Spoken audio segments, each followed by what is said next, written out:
Hey, welcome to another edition of A Parent's Chat on Nova Scotia Live TV. I'm glad you could be with us.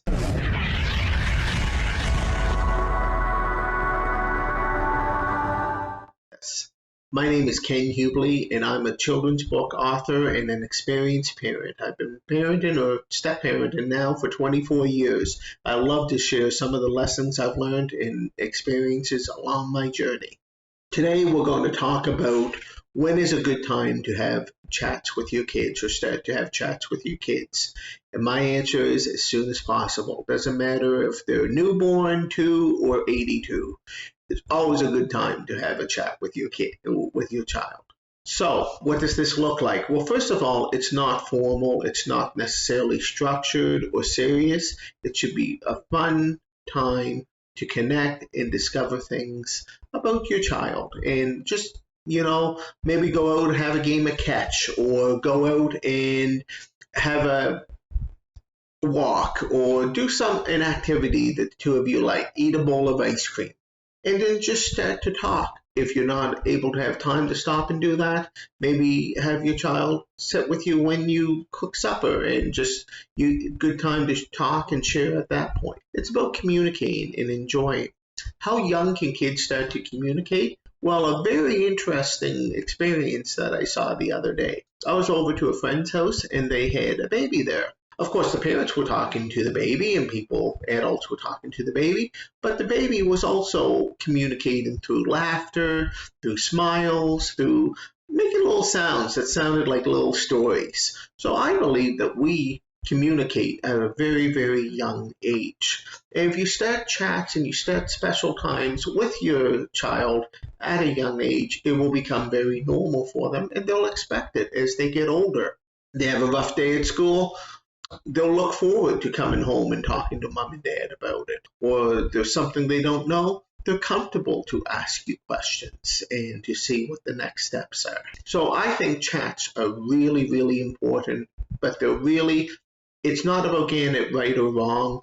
It's about enjoying the process and enjoying your time with your child and being curious. Think about it. If your friend's telling you a story about something you're really interested in, how are you reacting? You're not thinking, oh, I got to get this right. You're thinking, tell me more. You'll ask questions. You'll be curious. If they tell you, oh, I was on an exciting trip, you'll say the last couple words, an exciting trip? And they'll go on and tell you more about it. Chats can be very similar to this with your children. And kids love to talk and love to share what's going on in their world. And in my last video, I talked about how busy parents are. Well, kids are very, very busy as well. If you think about the development that a child goes through from the time they're born, they learn their motor skills, they learn to stand, walk, talk, they learn the language.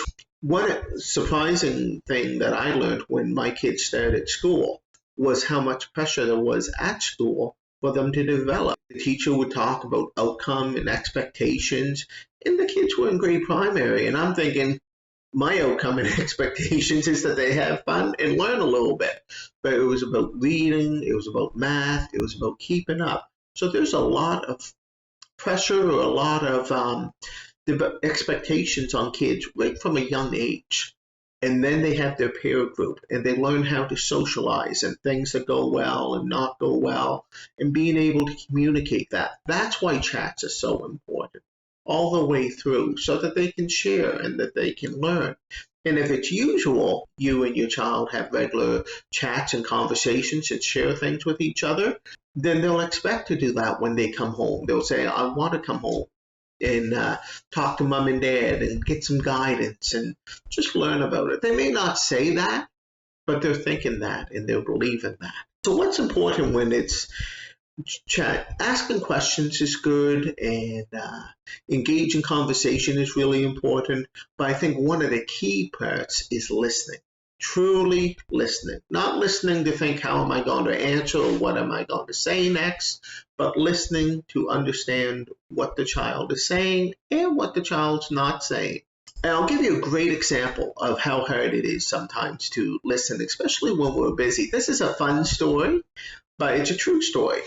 when my daughter was 6 or 7, I love bringing my kids with me. So I always brought at least one, if not both of them, with me when I go to the store or wherever I was going. Now, my daughter, who's always given me reason to trust her judgment and to trust what she says, because even at 6, she was very observant. We went in to buy a fruit basket. I went to the store. I said, I need a fruit basket. The guy said, here's a fruit basket. And I thought, great. And I was off to the cashier. And I was like, let's go, Julie. Let's go, Julie. Julie says, well, Dad, the grapes are squishy. I don't think it's a real fruit basket. Dad, there's a metal in the apple. I see it. I don't think this is a real fruit basket. I'm saying, Julie, don't say this. Don't. It's a real fruit basket. And then I got a call. Why did you buy me a plastic fruit basket? So then I had the embarrassment. I had the extra time. I had to take it back to the store, get another one, drop off this other one. How much easier would my life have been had I just truly listened? You might say, Ken, and I hear this a lot, my child's older. When do I start speaking? Right away. If it's not usual that you have discussions right now, then it will become normal. It's like any new muscle. It's if you go to the gym, you're not going to go to the gym one time, work out, and lose 20 pounds right away. That's not going to happen. But you will. It will be gradual over time. As they know that you're truly interested, they'll open up more and more, and you'll have that special connection. So I think it's really important that as early as you can, you start to have chats. If you need help with the chats, you can look at my book with some of the open-ended questions. The other thing that it helps by using a storybook like the Lenny Superbook or the Autograph of Heroes is you can compare characters. By reading these stories together, you can ask your child, do you know somebody who's acting like Bailey or Lenny or Patty or Donnie or whomever in the story? And it's a way to connect in a way they may not need the words to describe what the behavior they're seeing, but they're able to do it. So that's just one tip, and there's many books out there that you can use the characters and ask if they know someone who's acting like that. It's been a great pleasure to talk to you. I always enjoy our chats together, and I hope you and your child have wonderful times just being together, just being close together, chatting and discovering a little bit about each other. And if you ever have any questions, please feel free to find me on my Facebook page, Ken Hubley, author, speaker, and mentor for parents. Or you can find me at my website, autographofheroes.com. Send me a message anytime. And again, for Nova Scotia Live TV, this has been Ken Hubley, A Parents Chat. We'll see you next week. Take care.